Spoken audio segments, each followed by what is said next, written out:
Aviso importante, este video contiene referencias a hechos históricos reales que implicaron persecución, sufrimiento y castigos injustos, especialmente hacia mujeres. El propósito de este contenido es informar, reflexionar y evitar que algo así vuelva a repetirse. Imagínate vivir en una época donde preparar una infusión con hierbas, vivir sola o cuidar a alguien enfermo podía hacer que te acusaran de tener poderes oscuros. No es una historia inventada, pasó, y no fue uno o dos pueblos. Fueron miles de casos a lo largo de los siglos. Hoy vamos a hablar de uno de los capítulos más escalofriantes y reales de la historia humana, la cacería de brujas. ¿Quién era una bruja? Antes de que se hablara de brujas malvadas, muchas mujeres eran conocidas por su sabiduría. Sabían de plantas, ayudaban en nacimientos, hacían curaciones, daban consejos. No eran peligrosas, pero tenían algo que incomodaba: conocimiento, autonomía e influencia. Y cuando las instituciones empezaron a querer controlarlo todo, desde la religión hasta el cuerpo, esas mujeres dejaron de ser sabias y comenzaron a ser señaladas. El libro que lo desató todo. En 1487 se publicó un texto llamado Malleus Maleficarium, que significa el martillo de las brujas. Su contenido decía que las mujeres eran más fáciles de corromper por fuerzas oscuras, que eran más emocionales. Sí, así decía. Y que toda magia venía de algo peligroso.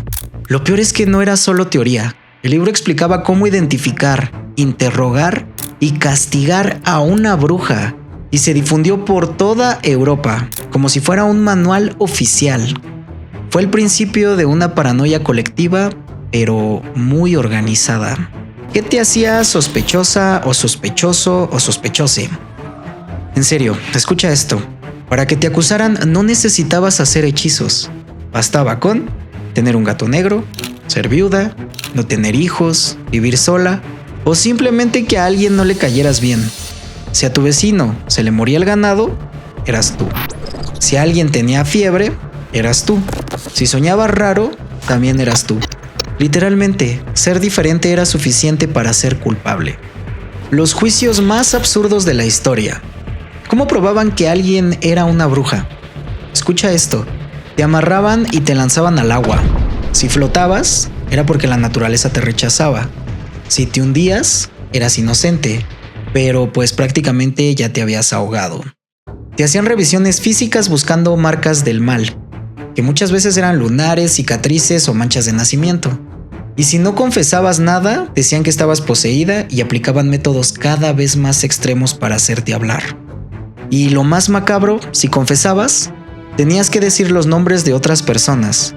Así empezaban las cadenas. Una acusación podía acabar con pueblos enteros. ¿Cuántas personas fueron castigadas?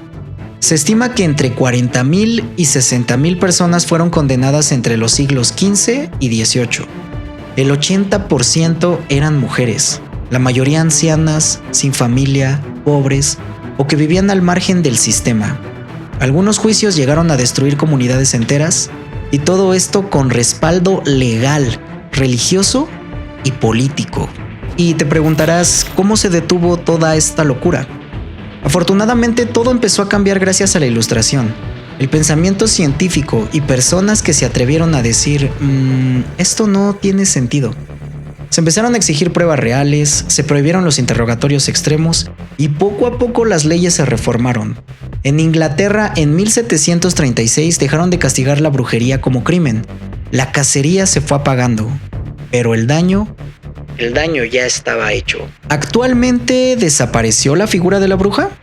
Para nada, solo se transformó. En el siglo XIX volvió como interés por el ocultismo. En el siglo XX nació la Wicca, una religión moderna centrada en la naturaleza, los ciclos y la espiritualidad femenina. Y en el siglo XXI, la brujería está en TikTok. Hay #WitchTok, tarot online, altares minimalistas y una comunidad global que ha reclamado el símbolo de la bruja como figura de empoderamiento, identidad y resistencia. La figura de la bruja siempre ha sido un espejo, no de magia, sino de lo que cada sociedad teme o admira. A veces fue vista como amenaza, a veces como guía y otras como símbolo de rebeldía. Tal vez por eso sigue tan viva hoy, porque aún vivimos en un mundo donde ser diferente puede incomodar. Y recordar esta historia nos recuerda que no podemos volver a repetirla.